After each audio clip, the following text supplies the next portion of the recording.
With the recent exposure that Deadlock has been receiving, a lot of new and returning players are playing the game, and one of those players is XQC. Now, I've recently seen a clip of XQC, and I was actually watching his stream playing yesterday, and basically his take on the game is that the game is too confusing, it's overwhelming, and that there's too much going on. Here's my take about Deadlock. It is pretty much what I said last time when I stopped playing the game. The problem, even with Overwatch as a game, we had to delegate tasks to other players in our team, right? Like thinking. Like, think about this. Think about that. Playing the game, a shooter, takes a lot of... You have to be fucking so locked in. So compounding the map and items, what they're buying, all the info, and having to do that as a player, it's just too much. Sorry. And feel the burden of having to be like at the office almost at every game. It's too much. That's my take. It's just a little bit too much. So my goal here is to respond to some of the criticism with what can be done to perhaps alleviate it, but also give you advice, most importantly as a player, on what you can do in order to reduce how overwhelmed you are and focus on what's really important. Because I get a lot of comments very often about telling me that the game's overwhelming, people don't know what to focus on, etc., and that can easily be fixed. The first thing I want to get out of the way is, yes, the game is overwhelming. I do fully agree with XQC here. And basically, I do think that there is a ton of stuff going on, and he is kind of right about the fact that having to play a shooter and then on top of that, having to think about the mobile elements is a lot to ask for, especially when you consider the skill of the average gamer. Now, with that being said, I think that there are a lot of ways to mitigate it. And the first thing that I would kind of like say as a piece of information, an extra, contradiction to the argument, is that there's a lot of downtime in Deadlock. So during the laning stage, there's not too much to think about, for example, right? Because during the laning stage, all you really have to worry about is the lane itself. You don't really have to consider too much how other lanes are going, especially in matchmaking, at least for the first 7-8 minutes, because you're not really going to get ganked before then at the very least, right? So I would say, to me, the first 7-8 minutes are not that overwhelming. Now, it really becomes overwhelming in the mid game because you start having a ton of possible decisions to make. Do you go jungle? Do you go to another lane? Do you go defend the walker? Do you join the team fight? Do you do the earn? There's basically infinite options, and that's when the game becomes the most confusing. Now that we've kind of identified the area of the game that's most confusing, how do we make that area less confusing a little bit?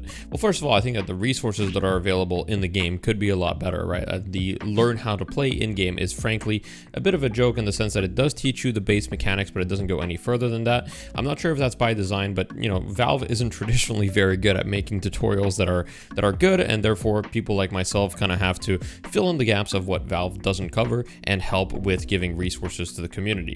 So the first thing I'd say is learn what is truly important in Deadlock, right? And the first method that I'll give people to know this is identify the state of the game, right? So this is something that you have to do in general. Is just identify, are you guys winning or are you guys losing? And this should kind of dictate your decisions a lot of the time. The simplest way of doing that is simply look at the top of your screen and you'll see two very, very important pieces of information. One is the clock, which tells you what time it is in the game, and two is the souls, which tells you how rich both teams are. The clock gives you the information that tells you what is coming next, right? So there's a bunch of objectives in the game. In fact, let's go over the main objectives that spawn with specific times. The first thing to know would be the power runes, or the buffs, however you'd like to call them, which spawn every 5 minutes, starting at 5 minutes. So if if it's 4:30, for example, in 30 seconds, there's a buff that's about to spawn, so on and so forth.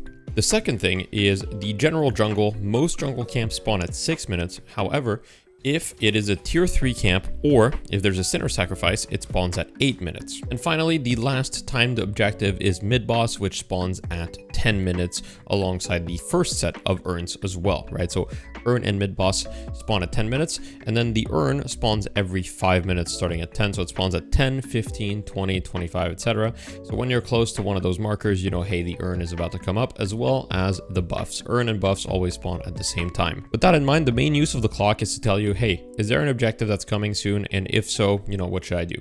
Another thing that's important to keep in mind about the urn is generally the urn always spawns on the same side. side. Now, there are exceptions to this. I'm not going to get into the exception, but if your game is the standard Deadlock game, the first urn always spawns yellow, and then the second urn is always on the opposite side, so on and so forth. It just rotates side every time it spawns.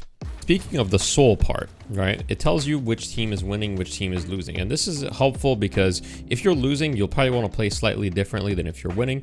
Now, if you haven't, check out my video, which is called Stop Losing Games, the Winning Trifecta. This will teach you how to play when you're winning. And I plan to come out with a video telling you how to play from behind as well. Understanding your situation is the most important thing to get down in the first place, right? So I just wanted to get that out of the way. Now, usually people tell me, hey, I'm not sure when to look at this information. So as a general rule of thumb, let's look at the places in the game that take the least amount of focus, right?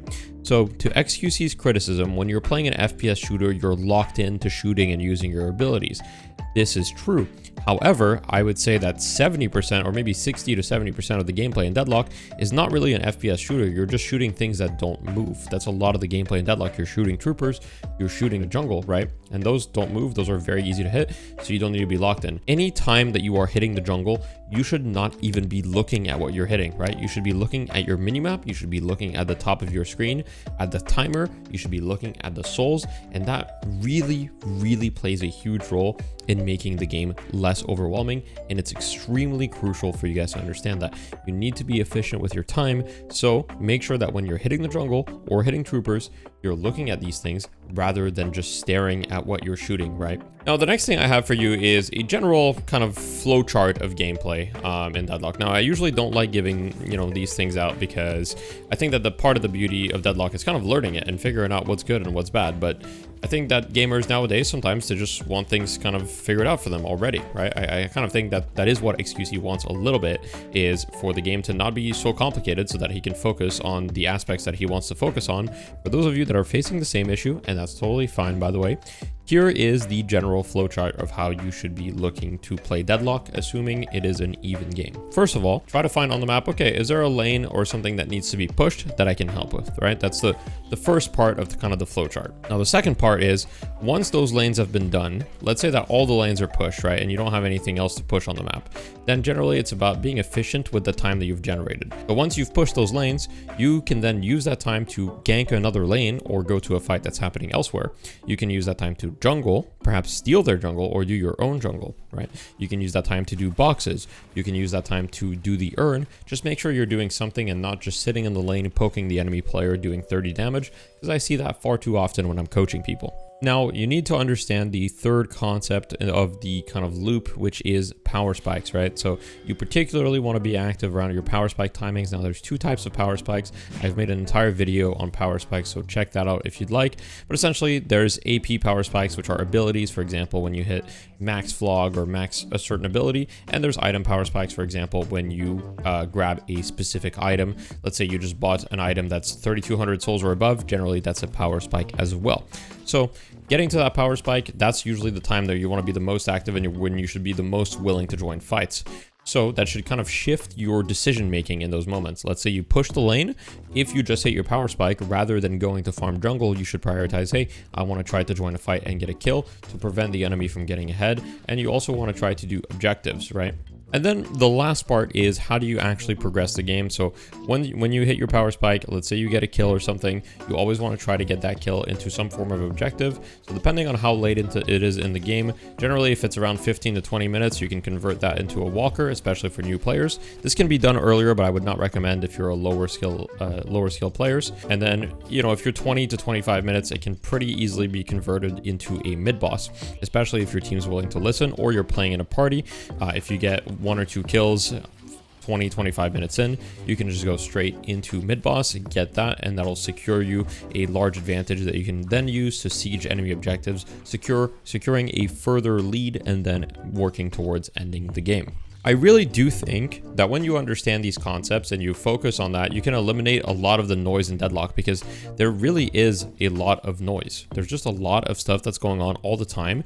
And as a new player, frankly, I don't blame XQC. It's impossible to tell what's important from what's not important if you haven't sat down and analyzed all the numbers and figured out, okay, how do you actually generate a lead in Deadlock, right? What wins you games, what loses you games?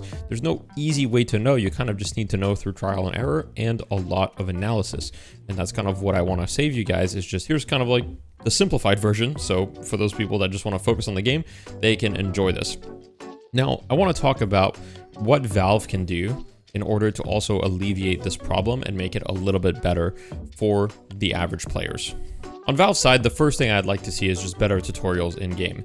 Whether they want to do it themselves or whether they want to partner with people that can make guides. I mean, obviously, I'm a little bit biased, right? I would love to partner with them to help them make better guides, but if they want to do it themselves, that would be totally great. And I think that just like the tutorials in game just suck. Now, of course, this is completely expected. I can already predict what people are going to say in the comments, like this is still a playtest. Of course, they're not focused about the new player experience, etc., etc. And I think that's true, but the game is reaching like a level of polish that's starting to be kind of like scarily close to a release game, I would say.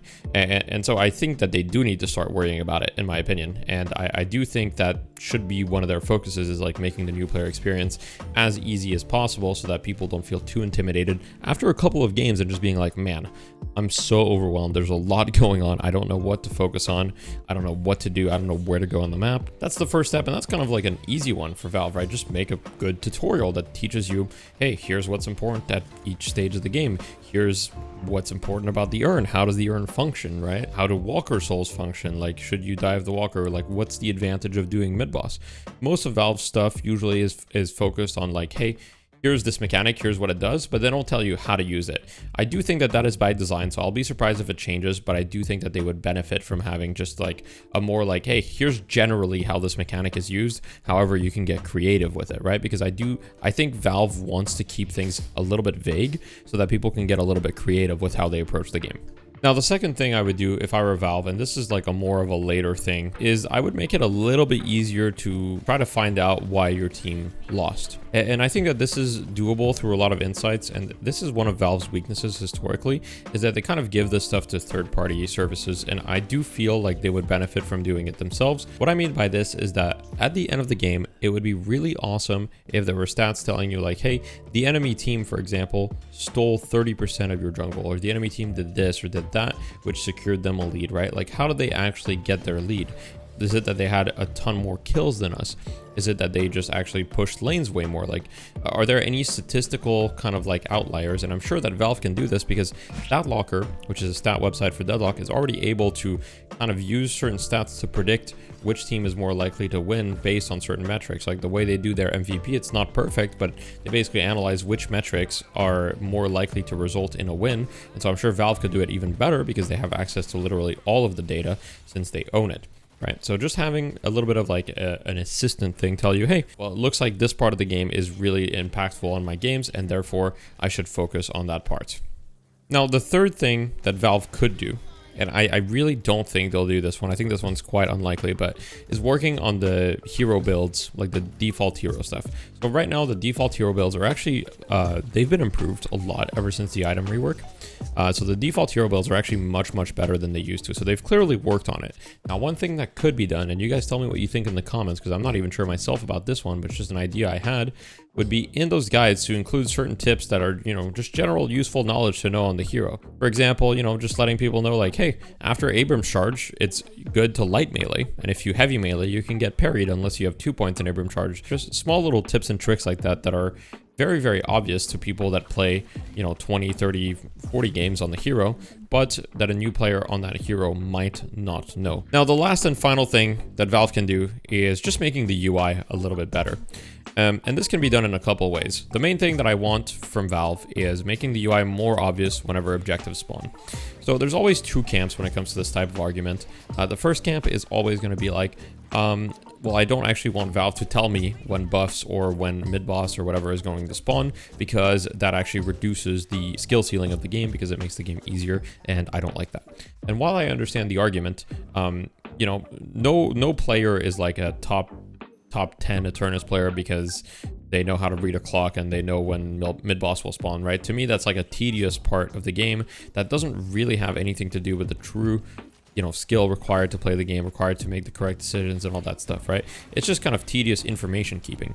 And so if Valve could just add something to the UI that would say, hey, there's buffs that are spawning in 30 seconds, right? And just make it really obvious. Buffs in 30 seconds, earn in 30 seconds. Also make it more obvious on the UI whether it's a comeback earn or not, right? Like the fact that there's candles around it is great, but you still have to make it to the earn in order to know that. So if there was like, hey, grab the comeback earn, that could make it really helpful for new players. Now, maybe you don't have to go that far, but just letting people know timers at the very least is something that would be pretty easy, that I think the whole community would appreciate. In fact, there's already a mod out there that does it, that gives you the buff timers, that gives you the earn timers, and it also gives you the mid-boss timer when it respawns. And I think all of that information should really just be in the game itself. Eventually, Valve is probably going to like limit the amount of mods that you can get to preserve the competitive integrity of the game. So they will have to either add it to the game or basically give up on it. And I much prefer that they add it to the game. With all of that out of the way, let me know what you guys think on this whole situation.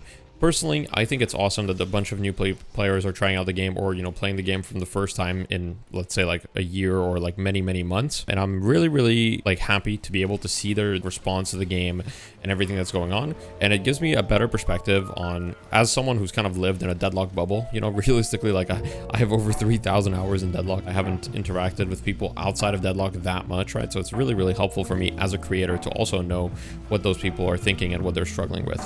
Let me know if you enjoyed this video and what type of other videos you'd like to see next. I'm currently working on a laning guide, basically trying to cater to some of the returning / new players in the game and giving some helpful resources along the way. Feel free to subscribe. I'm a Deadlock channel and have been a Deadlock channel for over a year.